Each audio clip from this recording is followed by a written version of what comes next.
How do dreamers, thought leaders, paradigm shifters change the world?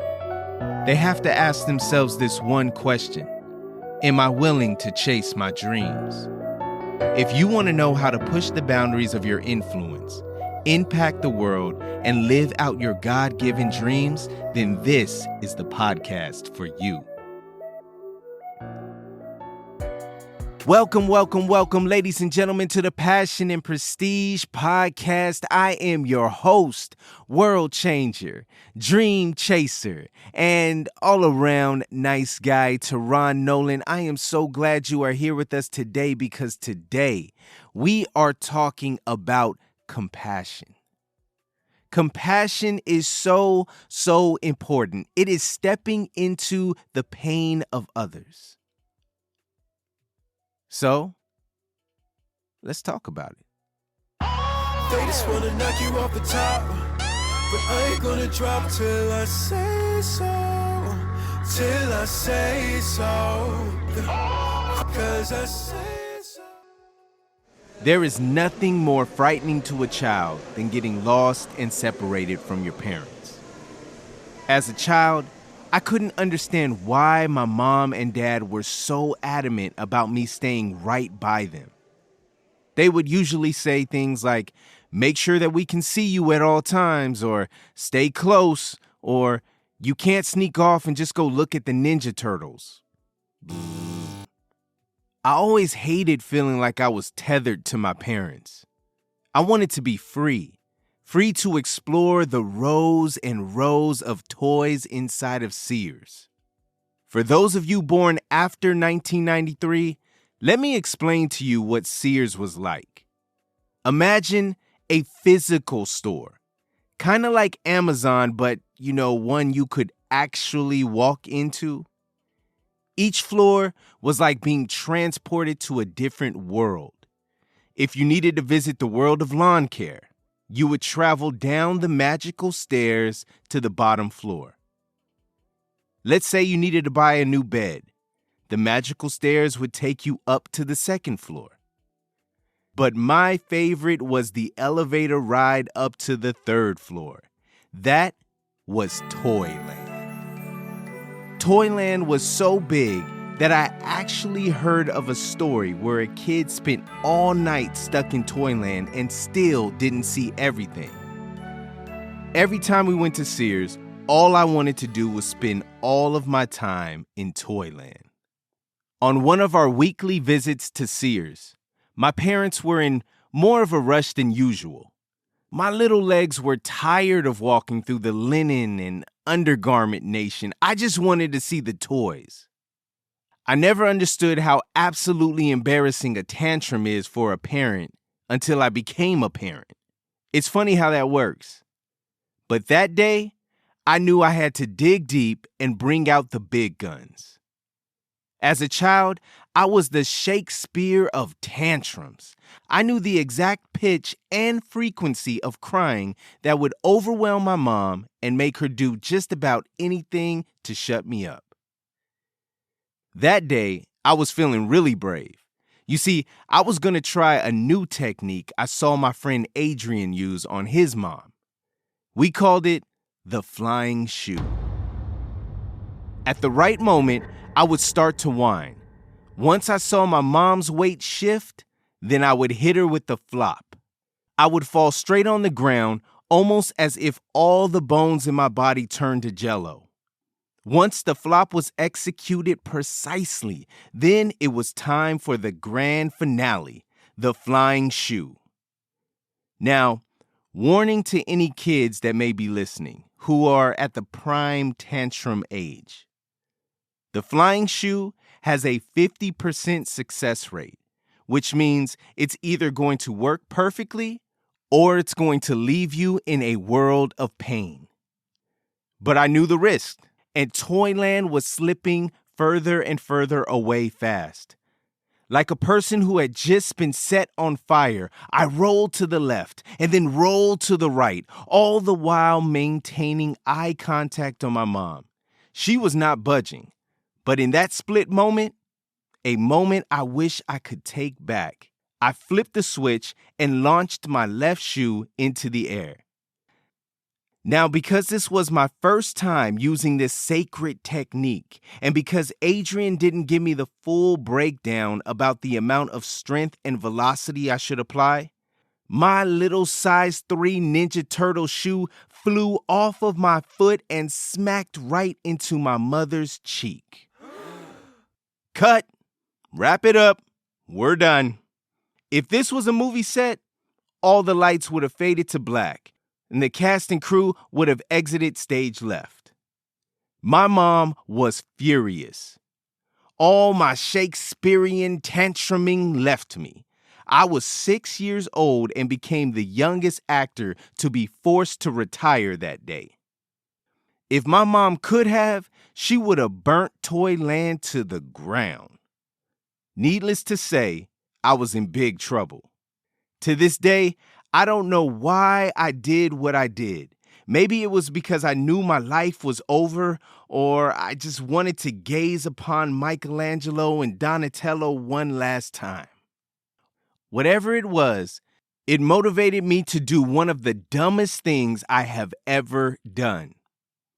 Right as my mother, sister, and father walked into the elevator, my 6-year-old brain snapped, and I broke free from my mom's grasp, slipped right past the closing elevator, and sprinted to Toyland.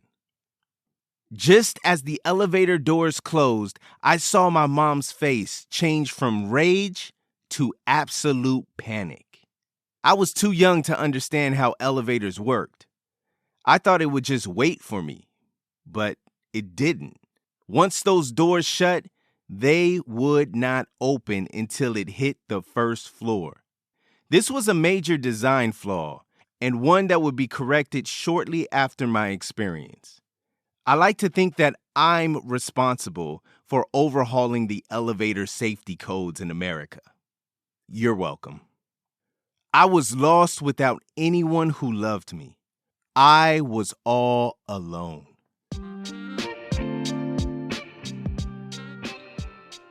The night was hot. One of those Central Valley summer nights. The nights when everyone is out front at 9 p.m. because that's the only time the heat is somewhat bearable.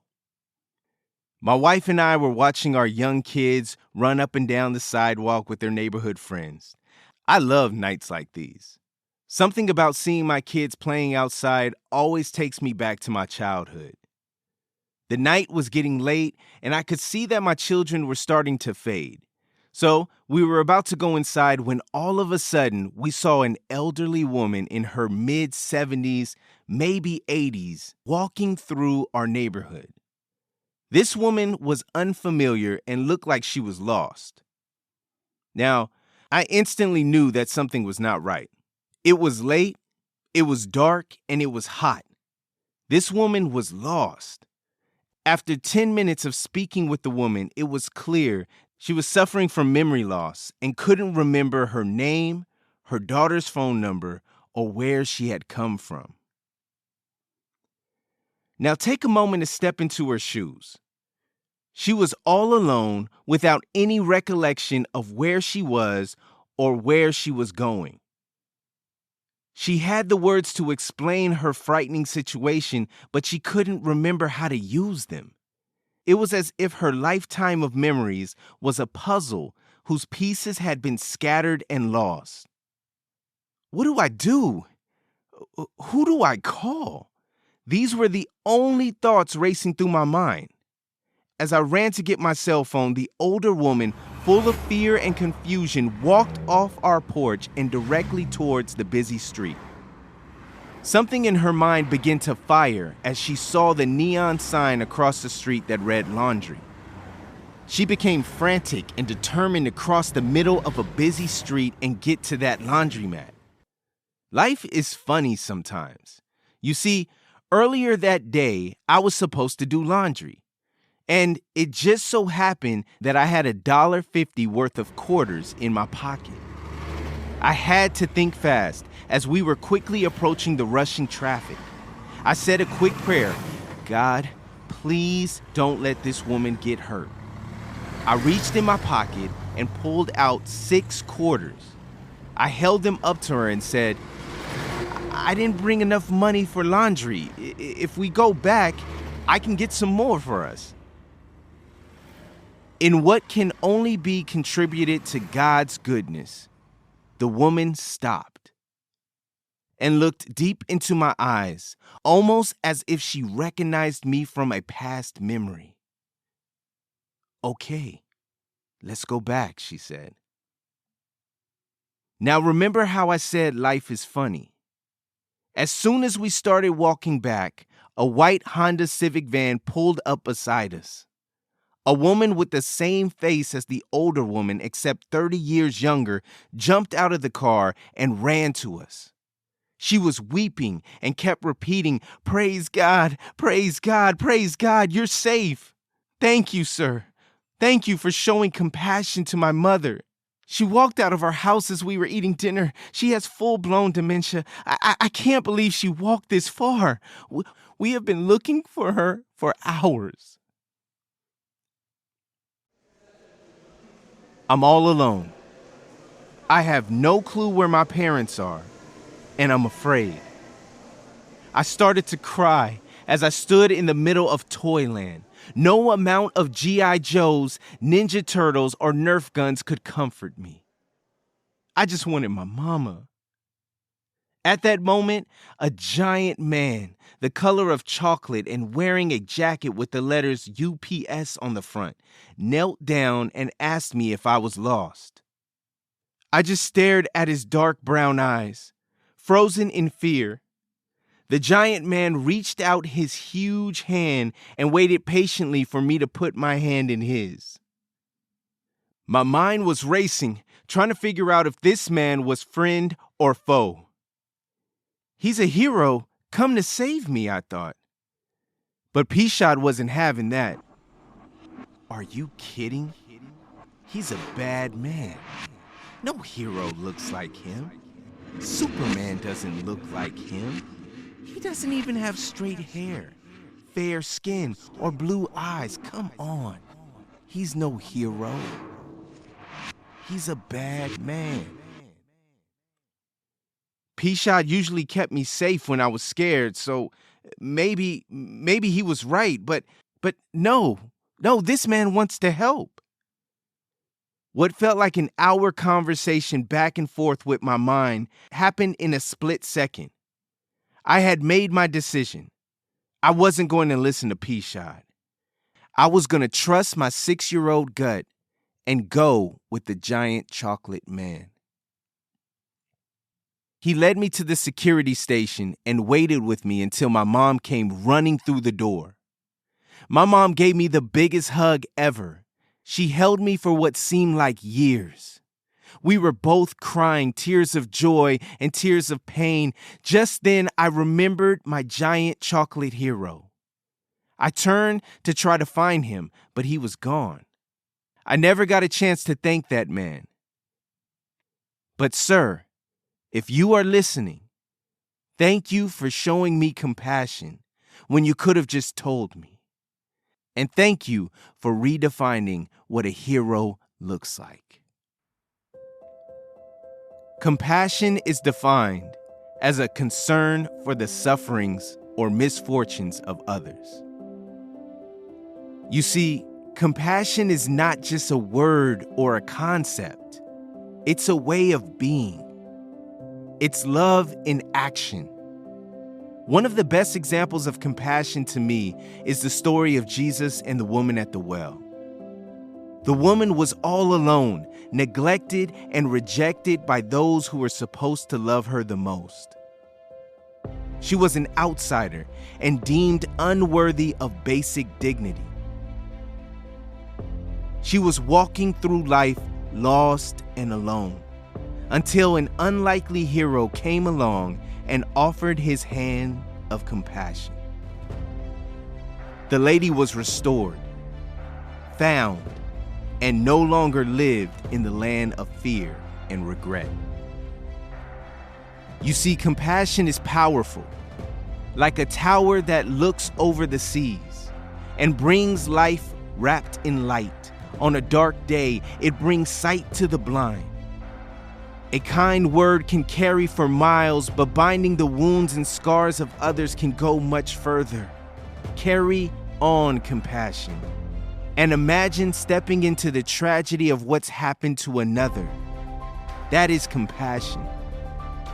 To look beyond your own pain and see the pain of others, sisters and brothers, fathers and mothers, we all get lost at times.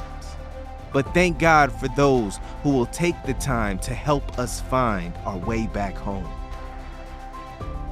Thank you for compassion. Now I'm going to end this episode with these powerful, powerful words. Chase your dreams until the dreams you chased become reality. Go change the world. And remember, make compassion something that you seek to do every single day.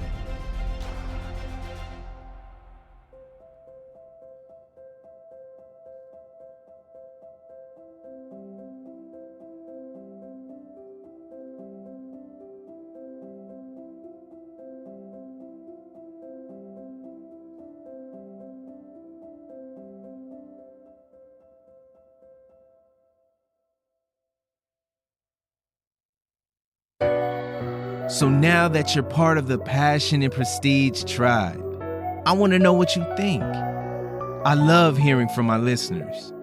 So if you wouldn't mind taking a screenshot of you listening to this podcast and tag us at Passion and Prestige on Instagram. And don't forget to go into your podcast app, subscribe, and leave us a 5-star review and a 5-star rating.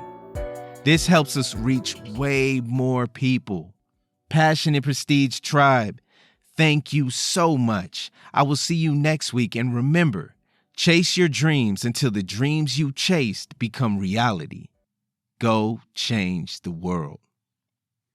They just wanna knock you off the top, but I ain't gonna drop till I say so. Till I say so. 'Cause I say